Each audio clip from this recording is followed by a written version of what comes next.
اعوذ باللہ السمیع العلیم من الشیطان الرجیم بسم اللہ الرحمن الرحیم قل، اے نبی کریم صلی اللہ علیہ وسلم انہیں فرما دیجیے، ان سے پوچھئے، من یکلؤکم باللیل والنہار، کون تمہاری نگہبانی کرتا ہے رات اور دن میں؟ جب تم رات کو سو جاتے ہو تو سوتے ہوئے تمہارے حواس ختم ہو جاتے ہیں، اور جب تم دن ہوتا ہے تو پھر تم معاش کے چکر میں پڑے ہوتے ہو۔ قدم قدم پر تمہیں مسائل کا سامنا کرنا پڑتا ہے، کہیں ایکسیڈنٹ ہوتے ہیں، کہیں کسی کی ٹانگ ٹوٹتی ہے۔ کون نگہبانی کرتا ہے تمہاری؟ کون تمہاری حفاظت کرتا ہے رات کو اور دن کو؟ تمہارے جو حواس ختم ہوئے تھے وہ واپس کون تمہیں دلواتا ہے؟ کون تمہاری کروٹیں تبدیل کرتا ہے رات کو؟ کون نگہبانی کرتا ہے رات اور دن میں تمہاری؟ من الرحمن، رحمان کے علاوہ کوئی اور ہے؟ کسی اور کو جانتے ہو کہ اللہ کے علاوہ کوئی تمہارا ایسا نگہبان ہو جو رات اور دن میں تمہیں سکون کی نیند دے اور دن میں تم کاروبار کرو؟ آدمی کی نیند اڑ جائے، ساری رات بے چینی میں گزرے، وہ بے چین ہو کر اپنے کپڑے پھاڑے، تو کون ہے جو تمہیں سکون دیتا ہے؟ تم اللہ کی عظمت کو کیوں نہیں جانتے؟ تم نے اس کے سوا اور معبود بنا رکھے ہیں اور ان معبودوں پر تم سہارا کر رہے ہو۔ بل ہم عن ذکر ربہم معرضون، حقیقت یہ ہے کہ ان کے رب کے پاس سے جو ان کے پاس ذکر آیا ہے، جو نصیحت آئی ہے، جو قرآن آیا ہے، اس سے یہ اعراض کر رہے ہیں۔ معرضون، اس سے منہ پھیرے ہوئے ہیں، اس کو سننا ہی نہیں چاہتے، اس کے اوپر غور و فکر ہی نہیں کرنا چاہتے۔ جب غور و فکر نہیں کریں گے، اللہ کی آیات کے بارے میں فکر نہیں کریں گے، سوچیں گے نہیں، تو ان کو ہدایت کیسے ملے گی؟ اگر یہ اپنے رات اور دن کی زندگی کا محاسبہ کر لیں، اس کے بارے میں غور و فکر کر لیں، انہیں اللہ کی عظمت کا احساس ہوگا اور انہیں ضرورت محسوس ہوگی کہ اللہ کی طرف سے جو نصیحت ان کے پاس آئی ہے اس نصیحت کا یہ مطالعہ کریں تاکہ اللہ کے عذاب سے بچ سکیں۔ پھر مالک فرماتا ہے، ام لہم آلہۃ، کیا تمہارے کچھ ایسے معبود بھی ہیں؟ تمنعہم من دوننا، جو تمہیں ہم سے بچاتے ہوں۔ ہم تمہیں تکلیف دینا چاہیں، تمہیں وائرس کوئی آ جائے، تمہیں کوئی نزلہ زکام آ جائے، کوئی ہے تمہارا ایسا معبود جو تمہیں اس چیز سے بچا سکے؟ کرونا آیا ہے، اللہ کی طرف سے آیا ہے۔ جب مر جاتا ہے انسان تو پھر سارے مانتے ہیں کہ قضاء الہی سے موت آ گئی۔ اللہ پوچھتا ہے دنیا میں بھی تو غور کرو کہ کیا تمہارا کوئی ہے، کوئی ایسا سہارا، کوئی ایسا معبود ہمارے علاوہ جو تم کو ان تکلیفوں سے بچا سکتا ہے؟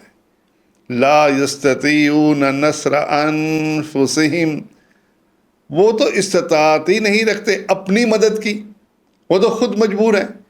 جن کو تم مشکل کشا اور حاجت روا سمجھتے ہو وہ تو خود بے بس انسان ہیں۔ تم اس غلط فہمی سے باہر اپنے آپ کو نکالو، تمہارے اللہ کے سوا کوئی ایسا نہیں جو تمہیں تکالیف سے بچا سکے۔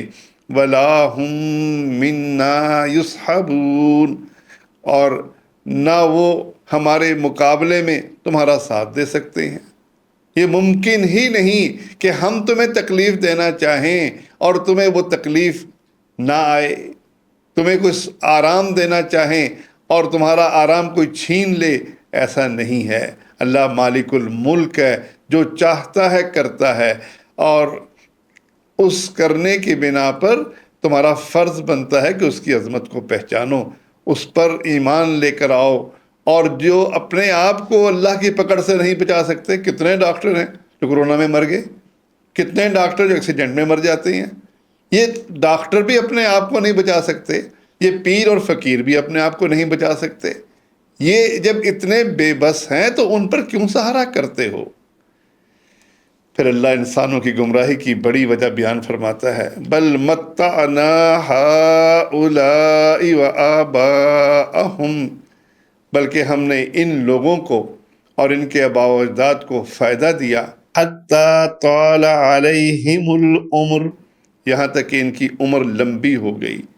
ان کی جو کفر اور شرک پر جمنے کی وجہ ہے وہ تکبر اور اعراض کیوں ہے؟ اس لیے کہ اللہ نے ان کو اور ان کے والدین کو اور ان کے آباء و اجداد کو مال بھی دیا، اولاد بھی دی، دنیا کے اندر عزت اور سامان بھی خوب دیا۔ یہ سمجھنے لگ گئے کہ عزت اور اقتدار ہمارا حق ہے، جیسے ہمارا دادا بادشاہ تھا، سردار تھا، ہمارا باپ بھی سردار بنا، ہم بھی سردار بنیں گے، اور اس کے بعد ہماری اولاد بھی سردار بنے گی۔ یہ کچھ عرصہ گزر گیا اس عیش کے اندر، جس کی وجہ سے ان کی سرکشی بڑھ گئی، ان کا کفر بڑھ گیا، ان کے دل سخت ہو گئے، لیکن اب ان کی مہلت ختم ہو گئی ہے۔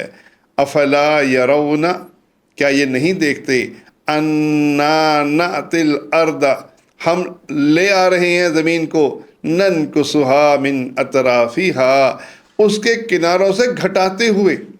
کیا بستیاں نہیں موجود؟ ان کے سامنے موجود ہیں۔ وہ قوم لوط کی بستی ہے، قوم شعیب کی بستیاں ہیں، ہم نے انہیں ختم کر دیا، وہ زمین ان سے ختم ہو گئی۔ کتنے لوگ ہیں جو مر چکے ہیں۔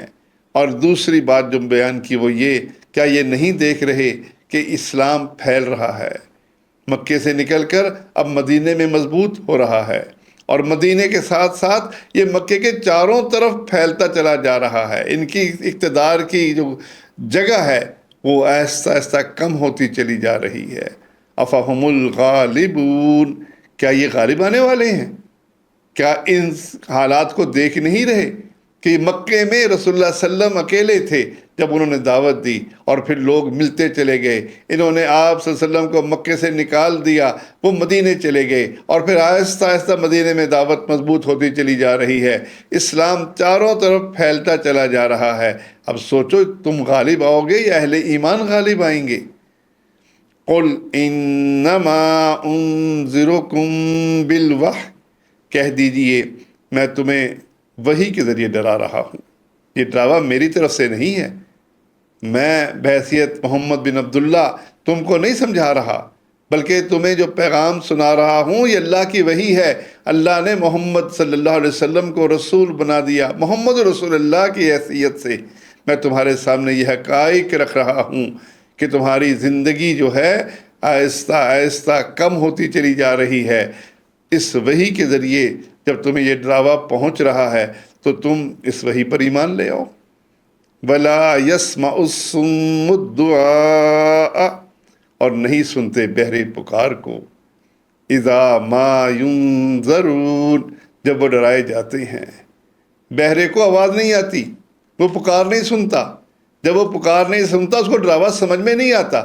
یہ بہرے بنے ہوئے ہیں، یہ اللہ کے نبی صلی اللہ علیہ وسلم کی زبان سے نکلی ہوئی آیات اپنے کانوں میں داخل ہی نہیں ہونے دیتے، اپنے کانوں میں انگلیاں ٹھوس کر سمجھتے یہ ہیں کہ ہم ان کی بات کو نہیں سنیں گے، ہم بچ جائیں گے۔ آج بھی بہت سے جاہل کہتے ہیں قرآن کو پڑھیں گے تو پھر تو ذمہ داری بڑھ جائے گی، پھر تو ہمیں اللہ سے ڈرنا پڑے گا، اللہ کے عذاب کا خوف۔ بھئی پڑھو گے تو اللہ کے عذاب کا خوف آئے گا۔ اللہ کہتا ہے یہ بہرے ہیں جو سننا نہیں چاہتے، یہ قرآن اسی کو ہدایت دے گا جو غور سے اس کی طرف سنے گا، اس کی پکار کو، ان آیات پر غور و فکر کرے گا، اور پھر ان کو یہ قرآن فائدہ دے گا۔ اور اگر یہ قرآن سے غافل ہو کر بہرے بنے رہے تو پھر اچانک ہمارا عذاب آ جائے گا۔ وَلَئِن مَسَّتْهُمْ نَفْحَةٌ مِّنْ عَذَابِ رَبِّكَ، اور اگر انہیں ایک جھونکا چھو جائے ان کے رب کے عذاب کا، یہ تو بڑے دلیر بن کے کہتے ہیں لے ہو عذاب، کہاں ہے وہ عذاب، کیوں نہیں آ رہا وہ عذاب، اور ان اتنے کمزور ہیں، عذاب تو دور کی بات ہے، ایک جھونکا، ذرا سا جھونکا ان کے پاس آ جائے، لَيَقُولُنَّ، یہ ضرور کہیں گے، یا ویلنا انا کننا ظالمین، ہائے افسوس ہم خود ہی ظالم تھے۔ ان کو پھر جب عذاب آئے گا اللہ کا، جب یہ ان کی روح نکلے گی، جب قبر میں جانے لگیں گے، تھوڑی سی تکلیف پہنچی، ابھی جہنم بہت دور ہے، آخرت بہت دور ہے، لیکن جان نکلتے ہوئے جو تکلیف بنے گی، جو قبر میں تکلیف پہنچے گی، اسی پر یہ چیخیں چلائیں گے، وہی ان سے برداشت نہیں ہوگا اور کہیں گے افسوس ہم تو خود ہی ظالم تھے، ہمیں اللہ کے نبی صلی اللہ علیہ وسلم کی باتیں سننی چاہیے تھی، ان کی باتوں پر ہمیں ایمان لانا چاہیے تھا۔ اس وقت اپنی کمبختی کو یاد کریں گے، لیکن مہلت نکل چکی ہوگی۔ وَنَضَعُ الْمَوَازِينَ الْقِسْطَ لِيَوْمِ الْقِيَامَةِ، ہم قیامت کے دن انصاف کا ترازو رکھ دیں گے۔ قیامت اللہ کے عدل اور انصاف کا اظہار ہے۔ اللہ اپنے ان بندوں کو جو اس کی بندگی کرتے تھے انعام دے گا، اور اللہ اپنے باغیوں کو سزا دے گا۔ اس وقت انصاف کے ساتھ ترازو رکھ دی جائے گی، کوئی سفارش نہیں چلے گی، کوئی رشوت نہیں چلے جائے گی۔ فلا تظلم نفس شیئا، اور کسی جان پر ذرا برابر بھی ظلم نہیں ہوگا، نامہ اعمال ان کے ہاتھ میں ہوگا۔ سورۃ کہف میں اللہ تصویر کھینچتا ہے ان لوگوں کی جو اپنے ہاتھ میں نامہ اعمال لینے کے بعد چلائیں گے اور کہیں گے یہ کیسی کتاب ہے جس میں کوئی ایسی بات چھوٹی ہو یا بڑی درج ہونے سے رہ گئی۔ ایسا نہیں ہے، ہر بات اس میں درج ہے۔ وہ خود تسلیم کریں گے، اِنَّا كُنَّا ظَالِمِينَ، ہم ہی ظالم تھے۔ وہ نامہ اعمال کو دیکھ کر، اپنے اعمال کو دیکھ کر جب وہ انصاف کے ساتھ فیصلہ ہوگا تو خود مانیں گے کہ ہم پر ظلم نہیں ہو رہا، ہم نے خود اپنے اوپر ظلم کیا تھا۔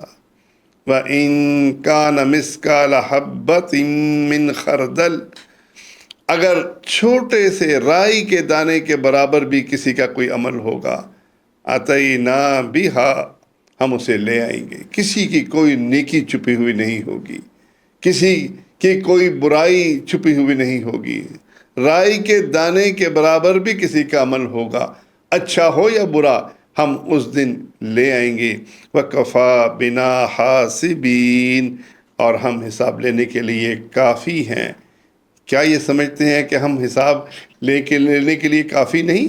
ہمیں کسی سے پوچھنا پڑے گا کہ اس نے کون سے اعمال کیے؟ ہم تو ایک ایک بات دیکھ رہے ہیں، ہمارے فرشتے ہر بات لکھ رہے ہیں، نامہ اعمال لکھا جا رہا ہے، اور وہی نامہ اعمال ان کے ہاتھوں میں ہوگا۔ کیا ہم حساب لینے کے لیے کافی نہیں ہیں؟ یقیناً کافی ہیں۔ اس لیے رسول اللہ صلی اللہ علیہ وسلم یہ دعا کیا کرتے تھے، اللہم حاسبنی حسابا یسیرا، اللہ میرے حساب کو آسان حساب بنا دینا۔ اور آسان حساب یہی کہ اللہ تعالیٰ یہ بتائے کہ تو نے یہ گناہ کیا، اور پھر اس کے بعد یہ نہ پوچھے کیوں کیا، بلکہ اللہ معاف کر دے۔ یہی ہماری دعا ہونی چاہیے۔ ہمیں بھی اس عذاب سے ڈرتے ہوئے اپنے امتحان کی تیاری کرتے رہنا چاہیے، اور ساتھ اللہ سے دعا کرنی چاہیے کہ اللہ ہمارا حساب آسان لینا۔ اللہم حاسبنی حسابا یسیرا، آمین یا رب العالمین۔